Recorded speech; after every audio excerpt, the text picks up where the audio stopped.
Bengal safe Murshidabad জেলায় ফার্নিচারের জগতে এক পরিচিত ও প্রতিষ্ঠিত নাম। বেঙ্গল সেফ 57 বিবি সেন রোড, বহরমপুর, মুর্শিদাবাদ। পৌরসভাকে বুড়ো আঙুল দেখিয়ে প্রকাশ্যে দিনের আলোয় প্রায় 30টি গাছ কেটে ফেলার অভিযোগ উঠল বাগান মালিকের বিরুদ্ধে। ঘটনাটি ঘটেছে মুর্শিদাবাদ জেলার সদর বহরমপুরের 1 নম্বর ওয়ার্ডের অন্তর্গত কারপালা রোডের শর্মাপাড়া এলাকায়। জানা যায় একটি বাগান থেকে প্রায় 30টিরও বেশি সেগুন গাছ কেটে ফেলা হয়েছে। কারপালা রোড এলাকার শর্মাপাড়ায় বিঘার পর বিঘা বাগান রয়েছে সর্দার পরিবারের। স্থানীয় বাসিন্দাদের অভিযোগ, তারা বাধা দিতে গেলে তাদেরকে বন দপ্তরের অনুমতিপত্র দেখানো হয়।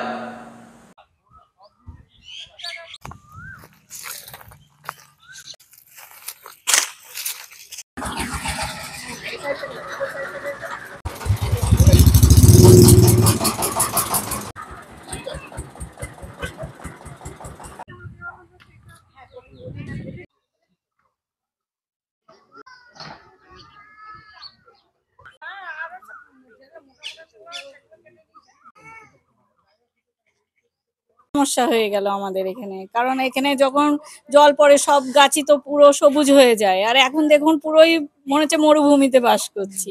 রোদের তাপ বেড়ে গিয়েছে এতটা, মানে যতক্ষণ গাছ ছিল ততক্ষণ দেখা যাচ্ছে কত সুন্দর ছিল, আর এখন প্রকৃতি দেখতেই তো বাজে লাগছে আমাদের। কারণ এগুলো তো ছোট থেকে হতে আমরা দেখলাম, তো পুরো পরিবেশটাই নষ্ট করে ফেললো গাছ কেটে। প্রচুর সমস্যা আমাদের এখানে, কারণ পুরো তো মাঠ হয়ে যাচ্ছে।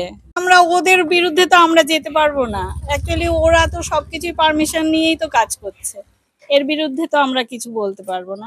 এর আগেও কেটে নেওয়া হয়েছিল, অনেক গাছ ছিল, আর এইটা কাল রাত্রির থেকে গাছ কাটা হচ্ছে।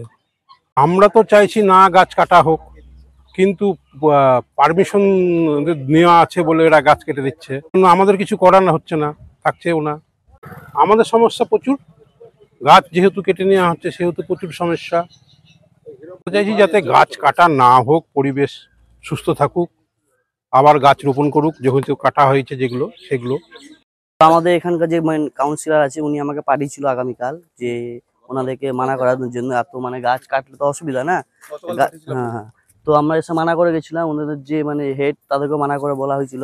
ওনারা আমাদেরকে কাগজপত্র দেখেছিল, ওটা বলছিল বন দপ্তরে। তারপরে ওটা আমরা বলবো, আমাদের যে কাউন্সিলর, মেন কাউন্সিলর, উনি বললো যে না, এই কাগজে কাজ হবে না। আগে সব আমাদের যে মেন নারকপাল মুখার্জি এনারা বলে সাইন নিয়ে এসছে এনারা।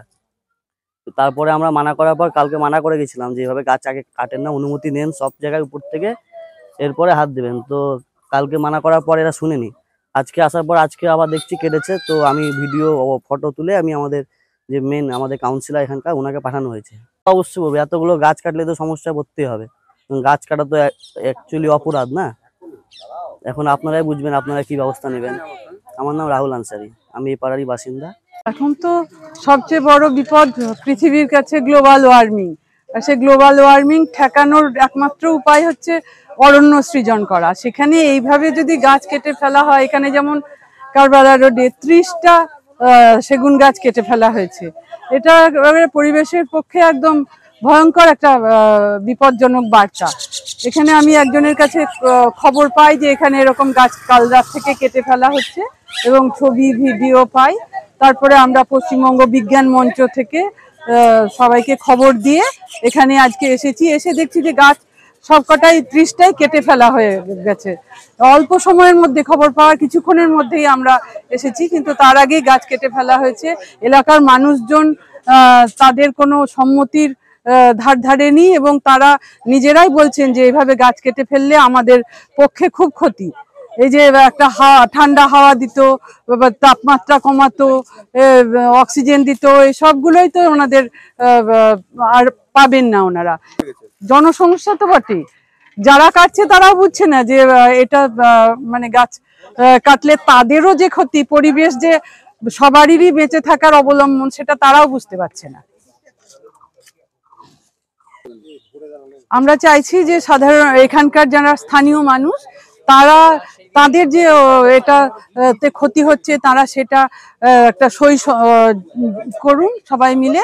এবং বিজ্ঞান মঞ্চ থেকে আমরা ফরেস্ট অফিসে গিয়ে বলবো যে কেন এটা অনুমতি দেওয়া হলো, এই 30টা গাছ এরকম একটা জায়গায়, যেখানে সব জায়গায় আমাদের মুর্শিদাবাদ জেলায় অরণ্য কমে যাচ্ছে, তা সেখানে এতগুলো গাছ কাটার কেন অনুমতি দেওয়া হলো? আর যদি বা অনুমতি দেওয়া হয়ে থাকে তাহলে এই যে ব্যক্তিগত জায়গায় একটা গাছ কাটলে পারে আর তার ডবল গাছ লাগানো দরকার, সেটাকে বড় করা দরকার, তা সেটা কোথায় করা হয়েছে সেগুলো আমাদেরকে জানাতে হবে।